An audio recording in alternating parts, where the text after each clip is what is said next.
Can I say something? Quitting my corporate job actually helped my faith. I know it don't sound right. I know what it sounds like. Before you judge, go ahead and like and subscribe, and then I'll tell you why.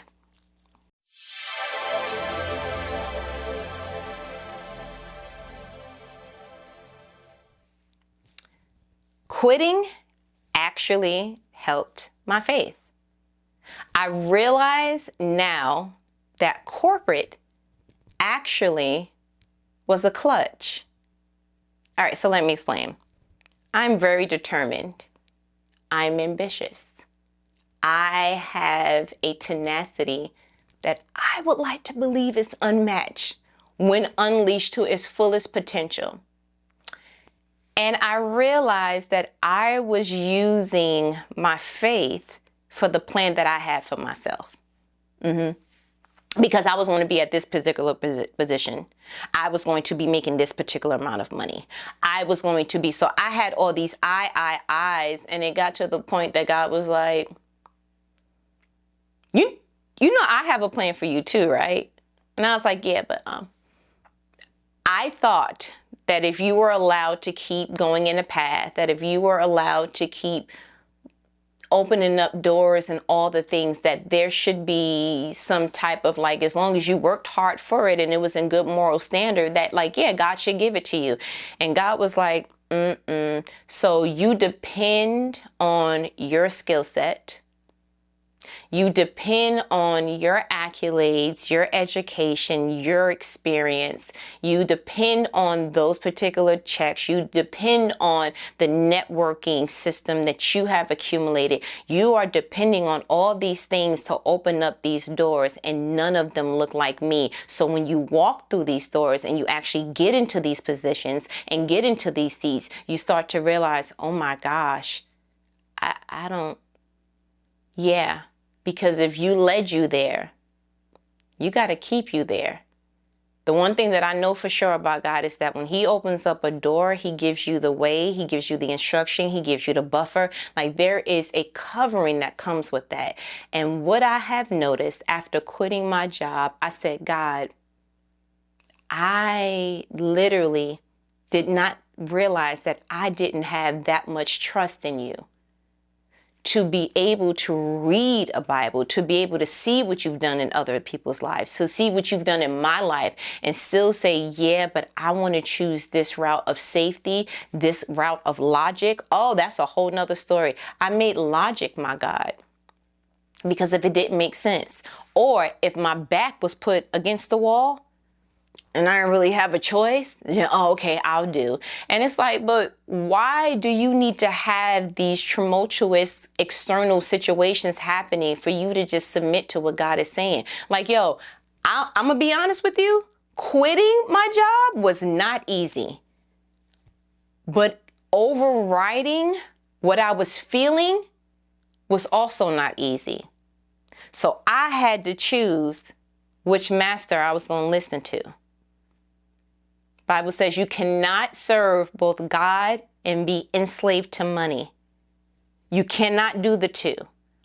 And to be honest with you, I was going so fast, I didn't look at it as being enslaved to money. It was like, but yeah, because if you're doing things that are outside of your wiring, if you're doing things that is outside of you feeling comfortable, if you're doing things and a byproduct is not peace, then what you are doing it for, you have to say why. And if you're doing it because you're trying to make more, then you have been enslaved to money and therefore have chosen your master. And so the way that I see life now, the way that I even see faith now, I'm like, that's why you say have a childlike faith. Because I literally was like, I don't want to get this to you. But I remember being young.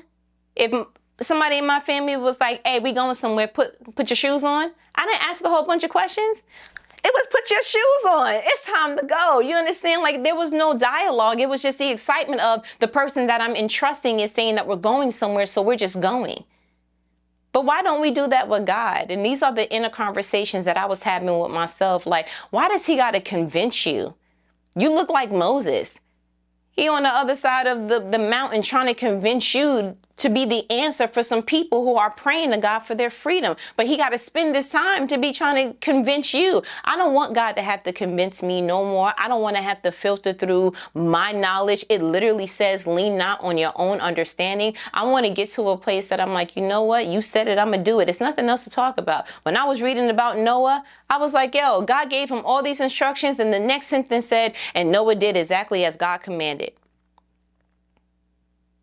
Bro, you didn't ask no questions. Where am I gonna get gopher wood and that much? And like, how come?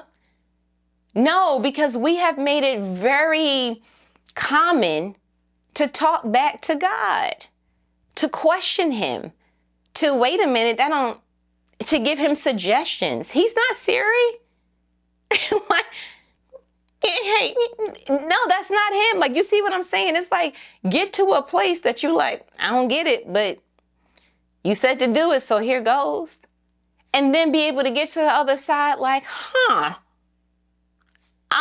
at first, it didn't make no sense to me that you said to build an ark and I've never seen rain. But now that it's raining, I get it, sir. Like, I get it. Like, no, he doesn't. I just want to get to a place that I'm a vessel, that he gets to use me. Doing this YouTube channel, I was like, like, it was not like, my top favorite things to do, because I already have a podcast. So I felt like I'm doing the Lord's will, right? StriveNinspire podcast on Apple and Google and all the places that is, the podcast. Like, I'm doing the Lord's will. And he was like, yeah, but where I'm taking you, people are going to need to see this. There are people that are actually going to familiarize themselves like, yo, she is saying exactly what I have been talking about, what I have been feeling, what I haven't been able to put words to. Like, oh my goodness. And the most refreshing thing in the world is to have someone speak your language when you didn't have the words to speak it for yourself. I get it. So I was able to override whatever I was going to feel. Because I'm like, I don't want to get into another number system thing. And God was like, there are some people that are going to be set free on a different platform than your podcast that you need to speak to.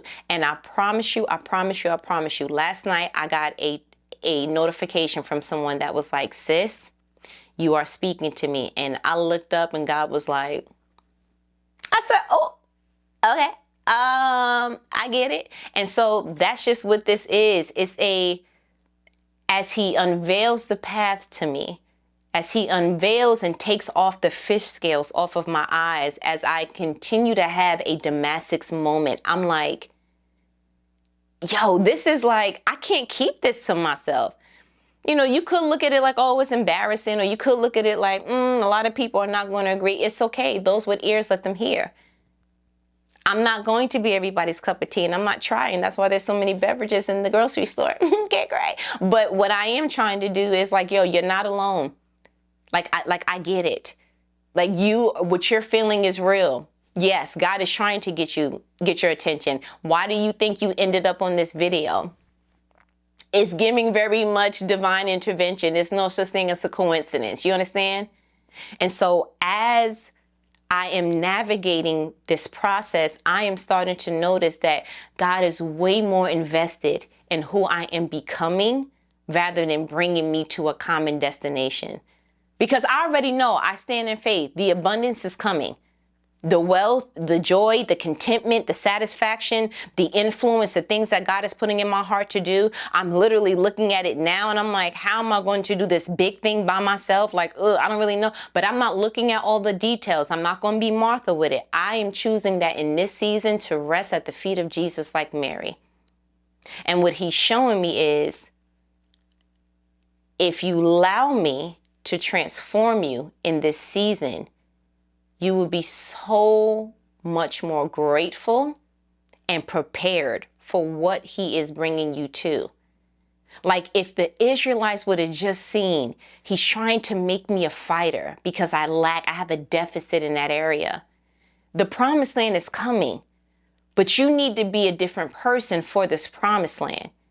And so that's what I realized.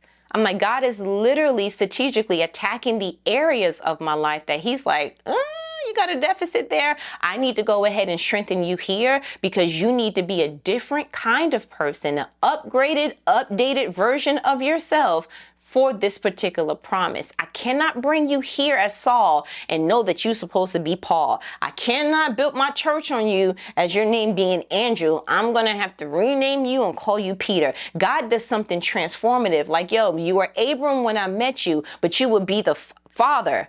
I will be the God of Abraham, Isaac, and Jacob. When I met you, sir, you were Abram. But by the time that I'm your God, you will be Abraham. God transforms before he brings you where he wants you to go. He transforms you from the inside out.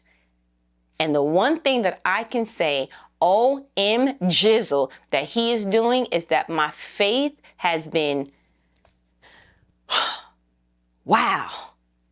Like, did I have faith to begin with at all? Just little stuff. Like, you quit. What you going to do for money?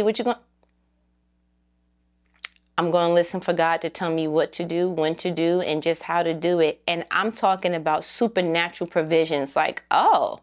And can I tell you something? The more that you start to see your faith exercised and that faith being honored and God doing his part, it kind of makes you just have a more recline like, God got me. And I feel like that's what he wants all of us. Sit back. I got you. Just be present enough to be obedient to what I told you to do. But the rest of the stuff, like, why are you worrying about that? Read you some Matthew 6. Start from verse 24. Can you understand? My faith is different. My faith is different. And it's amazing how different I am because I'm no longer in a distracted environment. I'm no longer in corporate. Now, could God have taught me that there? Probably not, because I was so distracted on getting to the next level of just surviving another day in an environment I didn't want to be in, with people I didn't necessarily want to be around, doing stuff I didn't necessarily want to do. With all those distractions, how was God supposed to speak? And for me to hear. Comment below if you feel like something in this video, like God spoke to me, sis, I ain't gonna hold you. I felt like when you said that one thing that one time right there, he was talking to me. Like, let me know I'm not out here in these streets by myself, okay? And if you haven't done so, go ahead and do the like and the subscribe and all the YouTube things. And I'll talk to you next week. All right, later.